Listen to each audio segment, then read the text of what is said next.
Eu vou pedir que todos possam se acomodar nos vossos lugares.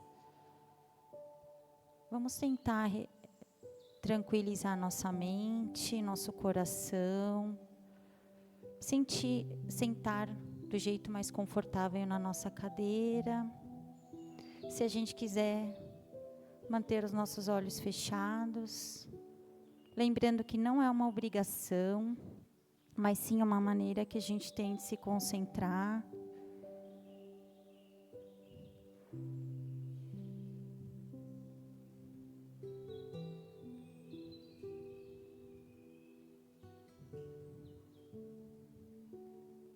Então nós vamos neste momento, já com um pouco mais nossos corações tranquilos, a nossa mente. Nós vamos com muito carinho, entrando em sintonia com os mentores desta casa bendita, que nos acolhe neste momento, com muito carinho, preparam todo o ambiente para a nossa chegada. Vamos também saudar o nosso anjo de guarda, que também chamamos de mentor, este nosso companheiro de todos os momentos, que sempre também nos intui, nos orienta. Vamos também saudar Maria de Magdala, Paulo de Tarso, exemplos maiores de reforma íntima, que possamos ter nesses irmãos os nossos exemplos de caminhada e de seguir Jesus. Amorosamente, neste momento, nós vamos nos ligando até nossa Mãe Santíssima, Maria de Nazaré. Mãe querida, te rogamos, de joelhos em espírito, que possa cobrir todos que estão aqui, aqueles que por algum motivo não conseguiram chegar, aos nossos irmãos que estão em vossos lares, com o seu manto de luz sagrado, protetor, que possamos sentir as suas bênçãos e o seu amor incondicional para com todos nós. Ao nosso Pai, nós vamos agradecer a atual encarnação, o dia de hoje e a oportunidade bendita que nós temos deste Evangelho, deste momento de aprendizado. Ao nosso irmão Jesus, agradecemos também por todo o seu exemplo e por todo o seu Evangelho aqui deixado. E é com sentimento de muita gratidão, de muita alegria, que nós vamos iniciar o Evangelho da noite de hoje com a prece. Pai nosso que estais nos céus, santificado, Pai, seja o teu nome. Venha a nós o vosso reino e seja feito, Pai, a sua vontade, assim na terra como no céu. O pão nosso de cada dia nos dai hoje e sempre. Perdoa, Pai, as nossas dívidas, na medida em que possamos perdoar os nossos devedores. Mas não nos deixa, Senhor, cairmos nas tentações, mas livra-nos de todos os males, principalmente de cometê-los. Que assim seja, com a graça de Deus e graças a Jesus.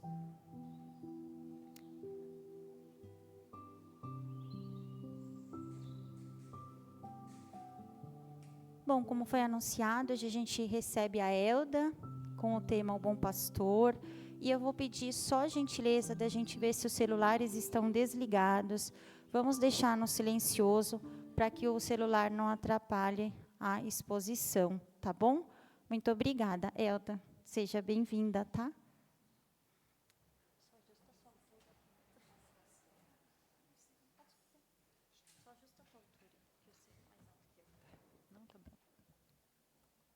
Meus amigos, boa noite. É sempre uma alegria nós estarmos de volta a esta casa, que nos recebe sempre com tanto carinho, que nos permite compartilhar com todos as nossas reflexões. Então, hoje nós vamos falar a respeito do bom pastor. Não é? E para a gente começar essas nossas reflexões, nós vamos lá para o capítulo 4 do Evangelho de João, os versículos 5 a 14, que narram aquela passagem da mulher samaritana no poço de Jacó, não é? Então, a passagem anotada por João diz assim, que Jesus estava na região da Samaria, próximo ao poço de Jacó, e que, fatigado da caminhada, Jesus sentou-se junto à fonte. Era por volta da hora sexta. Os seus discípulos haviam ido à cidade buscar alimento, e uma mulher da Samaria chegou para tirar água, e Jesus lhe diz: "Dá-me de beber." Disse-lhe então a samaritana: "Como, sendo judeu, tu pedes de beber a mim, que sou uma samaritana?"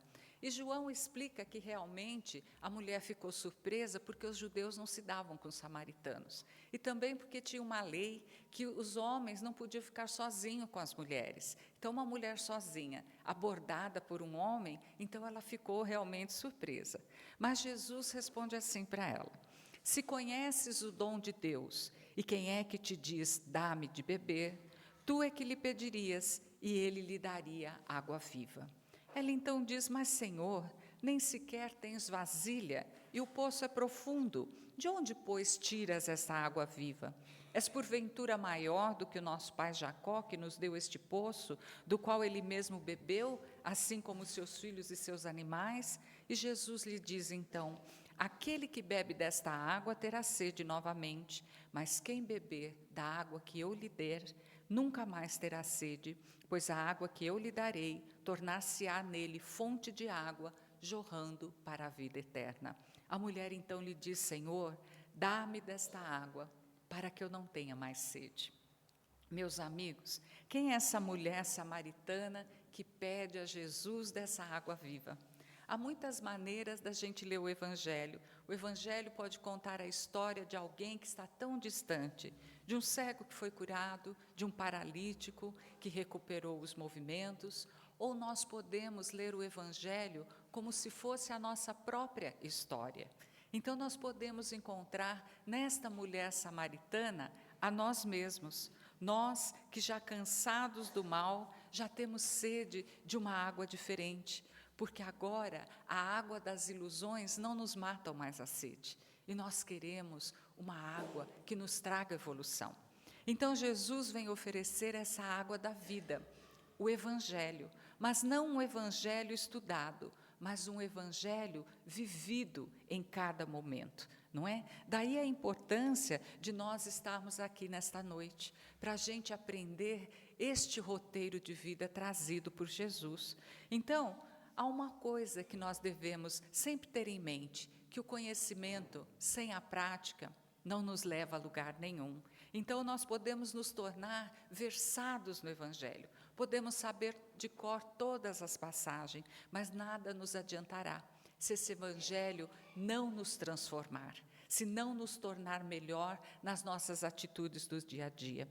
Então, aplicar o Evangelho no nosso cotidiano é beber esta água viva, porque as criaturas ainda acham que é o Evangelho apenas um livro religioso, quando, na verdade, o Evangelho é um roteiro para a nossa redenção.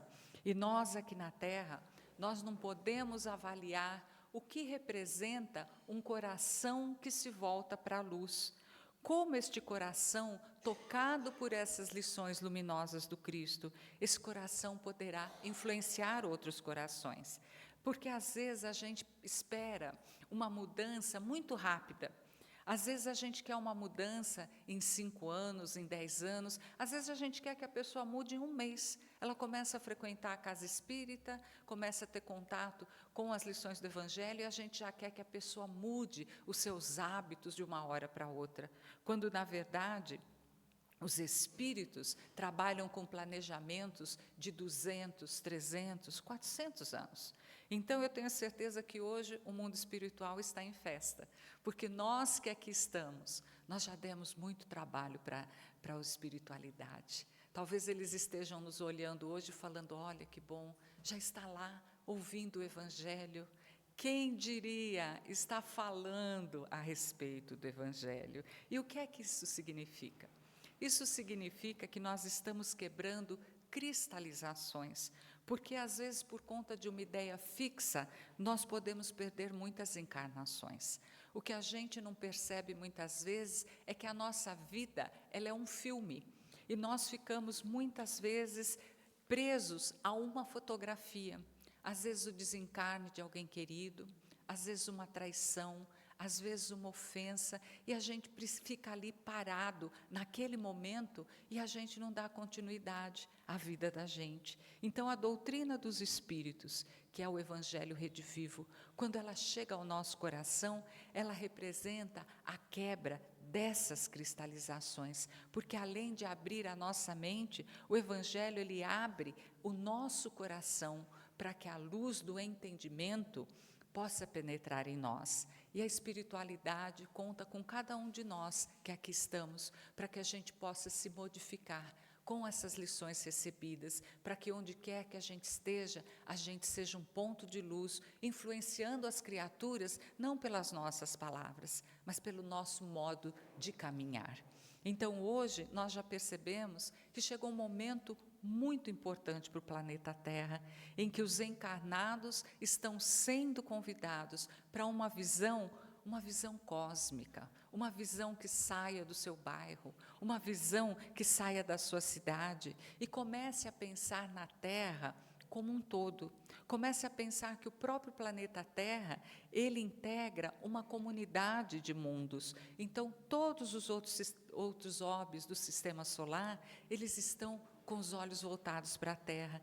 Todos os planetas, todos os irmãos estão de olho nesse passo decisivo que a Terra está dando de mundo de expiação e prova para mundo de regeneração. E muitos estão vindo encarnar entre nós para que a gente possa, com o exemplo deles, de espíritos mais evoluídos, a gente possa mudar e passar por um período de renovação. Então, quando a Terra penetrar nesta nova escala de mundos, nós vamos ter um estreitamento de comunicação com essas criaturas, porque quando o Evangelho entra no nosso coração, as portas se abrem para que a gente possa circular melhor. Então, hoje nós percebemos que é necessário um trabalho gigantesco para que possa acontecer tudo isso. E por trás de todo este planejamento está uma figura grandiosa, está um espírito puro conduzindo toda esta programação. E esse espírito, aqui na Terra, nós conhecemos pelo nome de Jesus.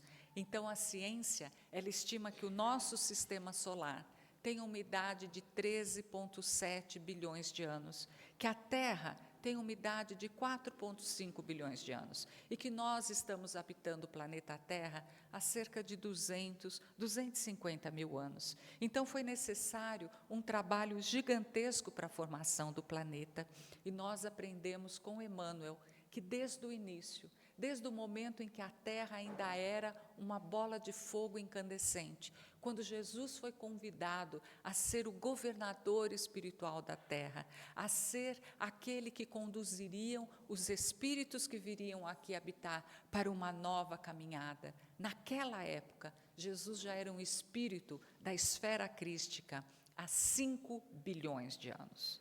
Então, hoje, quando a gente pensar assim, nossa, esse planeta está perdido, parece que Deus esqueceu da gente. Vamos pensar que tudo faz parte desse planejamento do Cristo e que hoje Jesus é um espírito da esfera crística há quase 10 bilhões de anos. Então, Jesus conhece paisagens que nós sequer sonhamos.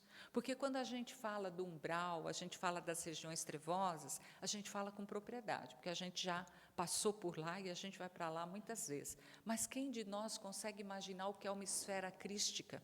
Quem de nós consegue imaginar o que é um mundo feliz? A gente não tem nem energia para chegar, a gente não tem nem neurônio para poder imaginar o que seja um mundo crístico. Por esta razão, quando a doutrina espírita fala do Evangelho de Jesus, ela não está falando apenas de um livro de orações, ela não está falando de um conjunto de dogmas religiosos, mas ela está falando de um conjunto de experiências, ou seja, um espírito que está há bilhões de anos na nossa frente, que veio até aqui e nos disse assim: eu vou transmitir a minha experiência para vocês, eu vou compartilhar com vocês tudo o que eu sei. E Jesus disse isso. Antes da crucificação, ele reuniu os apóstolos e disse assim: eu vos tenho chamado amigos, porque tudo quanto eu aprendi do meu Pai, eu compartilhei com vocês. É como se ele estivesse nos entregando toda a experiência dele, quando ele diz assim: Bem-aventurados os humildes, porque ele está falando de uma experiência de bilhões de anos, de uma experiência que ela é válida em qualquer galáxia. Quando Jesus fala da força do perdão, quando ele fala do amor desinteressado, quando ele fala dessa mensagem forte do Evangelho, ele está nos trazendo como vivem os espíritos felizes nas esferas celestiais. Se a gente perguntasse, Jesus, como que é viver lá? Ele vai dizer assim, olha, o universo todo vive de acordo com as leis divinas que são imutáveis. Viver no mundo feliz é viver como está no Evangelho que eu trouxe para vocês. Então, se a gente quiser habitar um mundo melhor, a gente precisa seguir este roteiro trazido pelo Cristo. Então, quando Jesus nos trouxe o Evangelho, ele nos traz essa síntese de como os espíritos vivem nos mundos mais adiantados. E quando Jesus estava aqui, ele olhava as estrelas e ele viu o infinito. Imagina o que era olhar o céu naquela época do Cristo, naqueles areais, aquele céu recamado de estrelas, e Jesus via as inúmeras casas do Pai, não é, que ele já conhecia.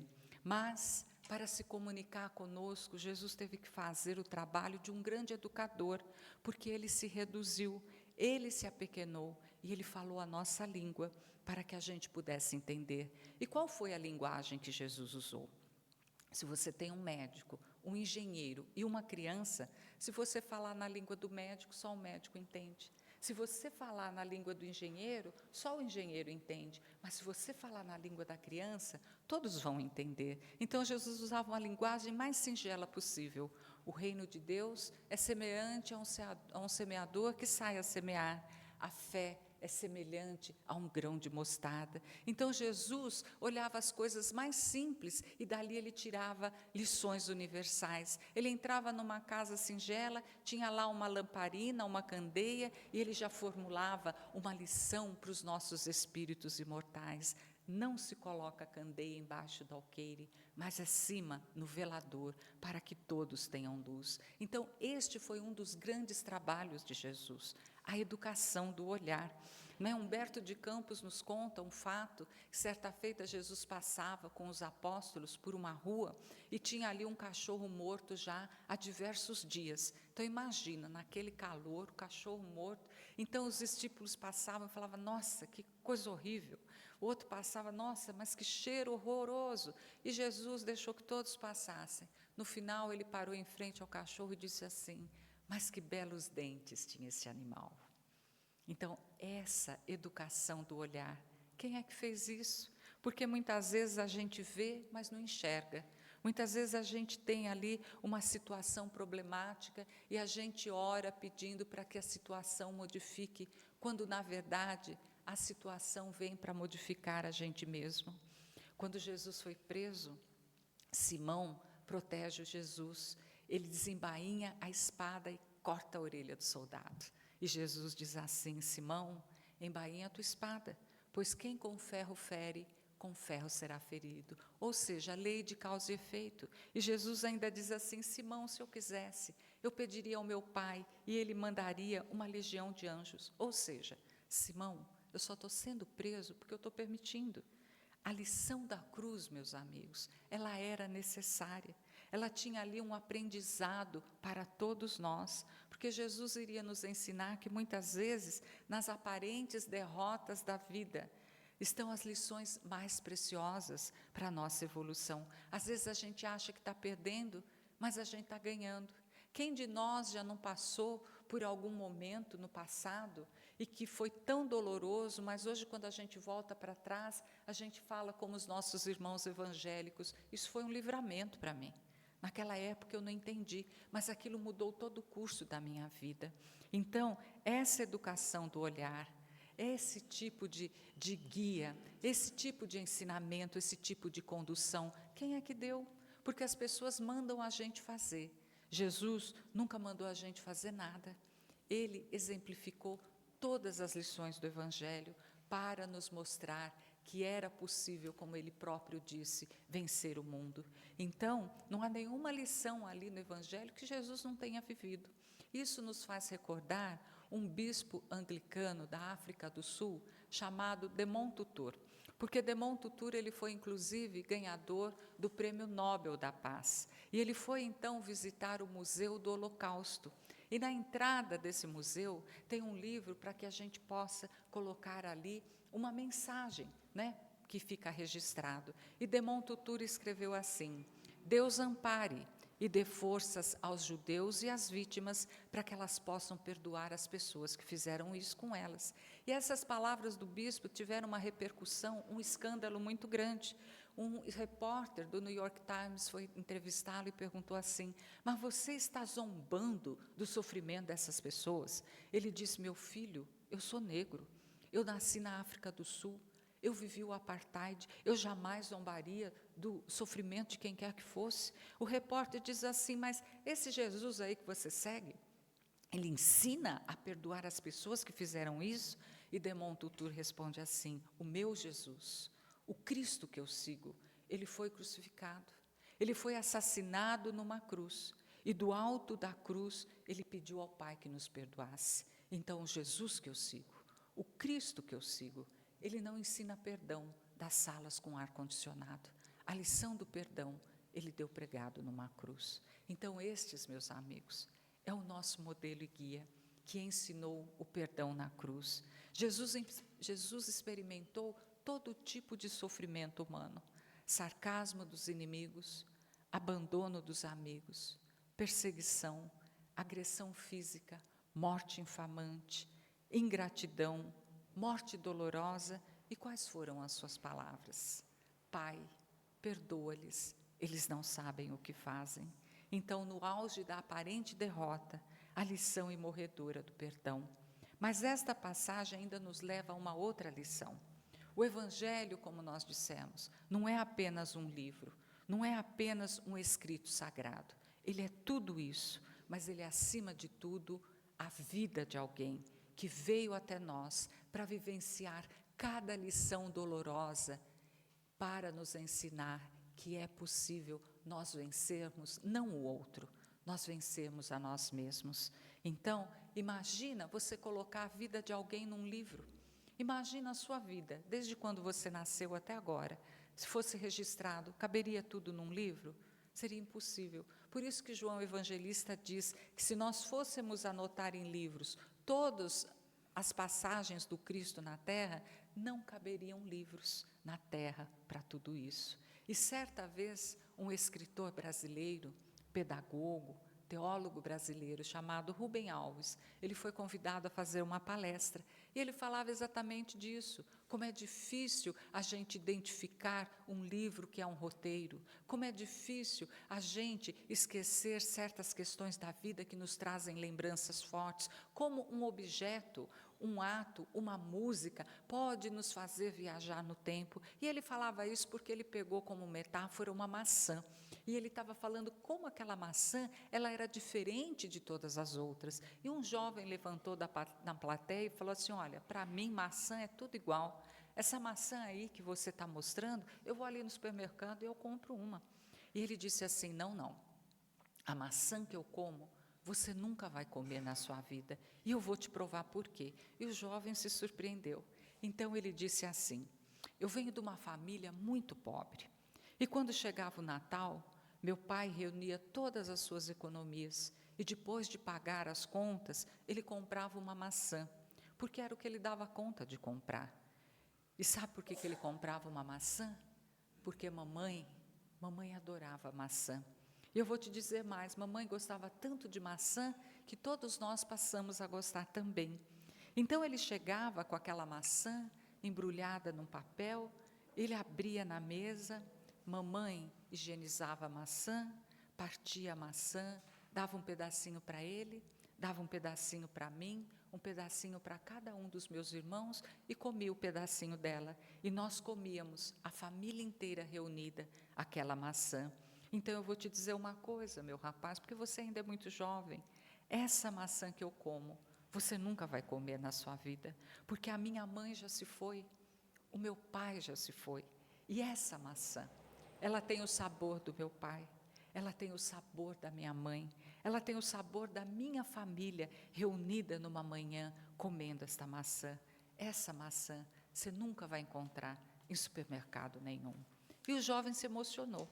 Mas por que nós estamos falando disso? Nós estamos falando disso porque o Evangelho de Jesus, ele tem sabor. O Evangelho de Jesus não é um evangelho, não é um livro que você compra na esquina e lê. Não é um livro que está em primeiro lugar nas listas do New York Times. O Evangelho de Jesus, ele tem coisas que só existem ali. Este Evangelho, ele tem o sabor de Jesus na casa de Simão Pedro, comendo com ele, comendo com a família. E de repente, Simão Pedro vê chegar um leproso, uma pessoa que já tinha perdido o gosto pela vida, com a pele toda queimada, faltando pedaços do corpo, e Jesus tocar naquele leproso e ele recuperar não apenas a saúde física, mas recobrar a vontade de viver.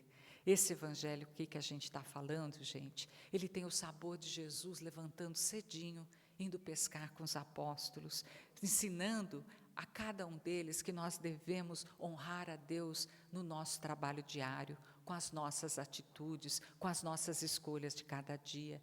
Este evangelho, ele tem o sabor do perdão na cruz. E cada fato, então, ali narrado, tem alguém que viu, tem alguém que presenciou. E como os espíritos, como nós, somos imortais, Simão Pedro está vivo. A samaritana, lá do poço de Jacó, também está viva. Esse leproso que nós contamos a história dele, ele também está vivo.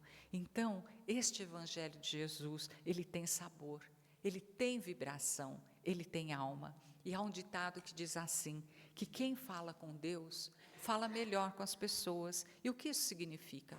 Que quando nós temos o hábito da oração, quando nós trazemos o evangelho no nosso dia a dia, nós andamos acompanhados e diante de qualquer dificuldade, nós fazemos essa ligação e nós temos força, nós temos paciência para poder enfrentar qualquer dificuldade. O Evangelho de Jesus aplicado em nós faz com que a gente perca o medo de enfrentar qualquer situação. Então, aquele que costuma colocar o Evangelho na sua prática diária, ele já aprendeu a viver uma vida mais tranquila, porque ele aprendeu a pensar como as ovelhas. Então, o meu recado essa noite é desejar que cada um de nós possa desenvolver essa capacidade na vida de pensar como as ovelhas. E vocês estão olhando para mim com uma carinha assim, né? Como é que eu vou saber o que é isso? Vocês não sabem como as ovelhas pensam? Então, vou contar uma história para vocês, que é uma história adaptada por Rubem Alves, aquele moço das maçãs. Ele diz assim: a noite estava escura e o céu sem estrelas. De vez em quando, ouvia-se o uivo de um lobo bem longe, misturado ao barulho do vento. As crianças reunidas na tenda de Mestre Benjamim estavam com medo. Mestre Benjamim sentiu medo nos seus olhos. Foi então que uma delas perguntou: Mestre Benjamim, há um jeito de não sentir medo? O medo é tão ruim. Mestre Benjamim respondeu: assim, e ficou quieto. Então veio a pergunta: mas que jeito é esse? Mestre Benjamim disse: olha, é muito fácil, é só você pensar como as ovelhas pensam. E aquela voz infantil fez uma carinha assim, igual a de vocês, e aquela voz diz assim: mas como é que eu vou saber o que é que passa na cabeça das ovelhas? Como eu vou saber como é que as ovelhas pensam? Então, Mestre Benjamim responde assim: quando durante a noite as ovelhas estão deitadas na passagem, os lobos estão à espreita e eles uivam. As ovelhas têm medo, mas aí, misturado ao uivo dos lobos, elas ouvem a música de uma flauta. É o pastor que cuida delas e não dorme nunca. Ouvindo a música da flauta, elas pensam: há um pastor que me protege. Ele me leva aos lugares de gramas verdes e sabe onde estão as fontes de águas límpidas. Uma brisa fresca refresca minha alma. Durante o dia ele me pega no colo e me conduz por trilhas amenas. Mesmo quando eu tenho que passar pelo vale escuro da sombra e da morte, eu não tenho medo. A sua mão e o seu cajado me tranquilizam. Enquanto os lobos uivam, ele me dá o que comer. Ele passa óleo perfumado na minha cabeça para curar as minhas feridas. Ele me dá água fresca para sarar o meu cansaço. Com ele não terei medo eternamente. Mestre Benjamin parou de falar. Os olhos de todas as crianças estavam nele. Foi então que uma delas levantou a mão e disse assim: mas e os lobos?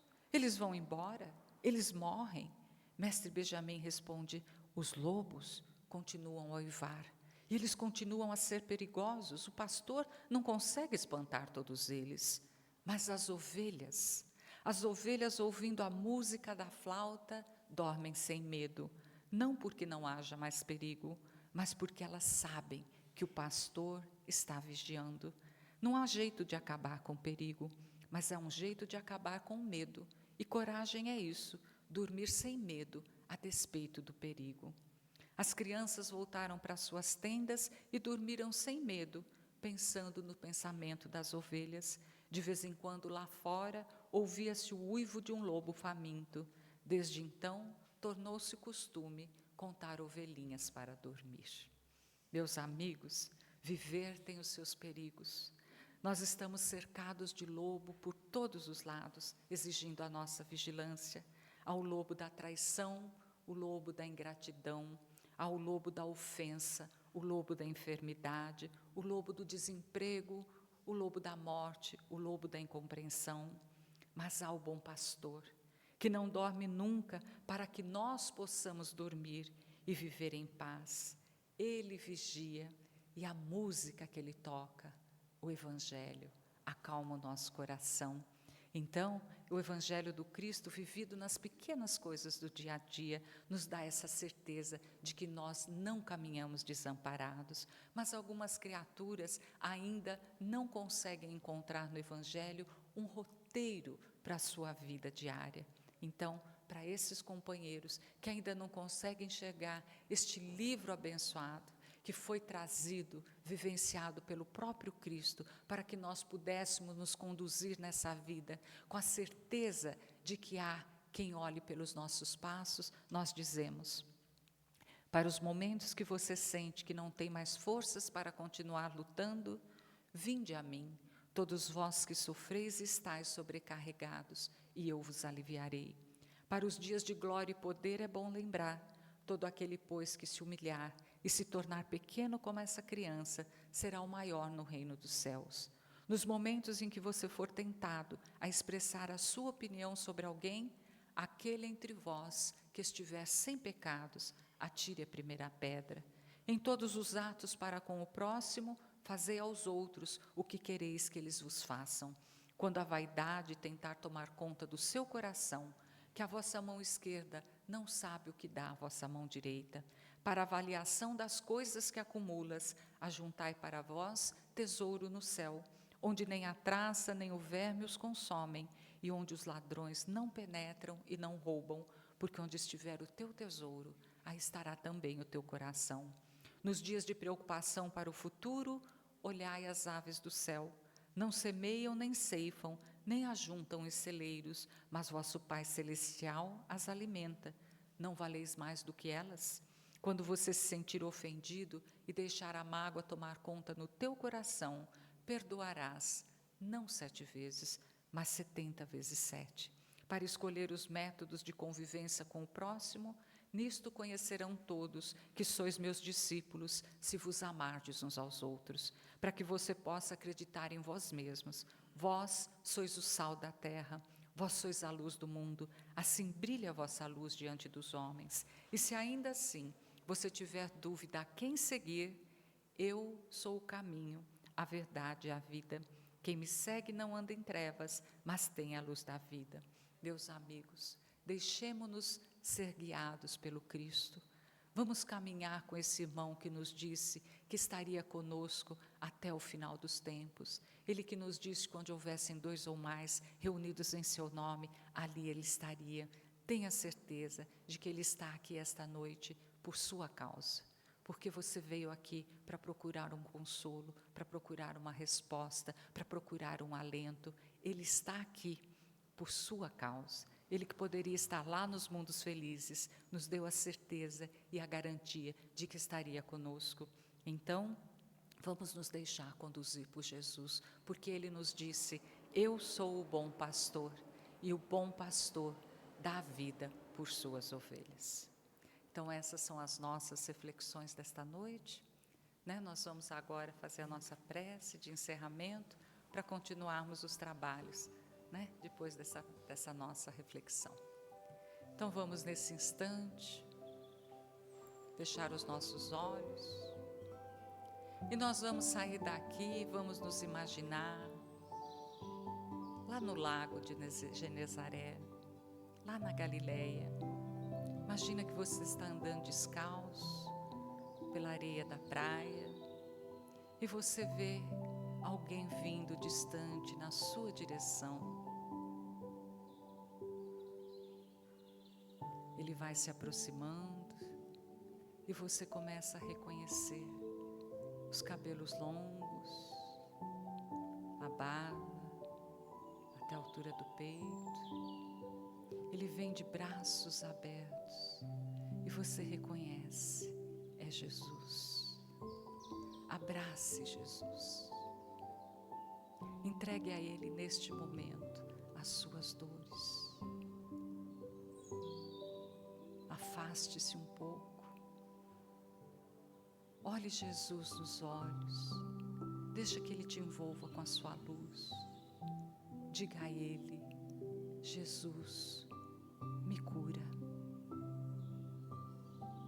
Cura essa ferida que está no meu coração, Senhor. Fortalece a minha fé.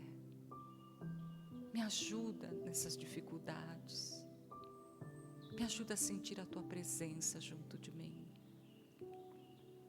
Jesus te abraça novamente. E Ele se funde a você. Olhe-se agora. Você está todo iluminado. A partir deste momento, você segue iluminado por Ele. Retorne agora, na certeza que você não caminha só. Que Jesus nos abençoe e que nós possamos sentir a Sua presença em todos os momentos, nos conduzindo pelos caminhos da vida. Que assim seja.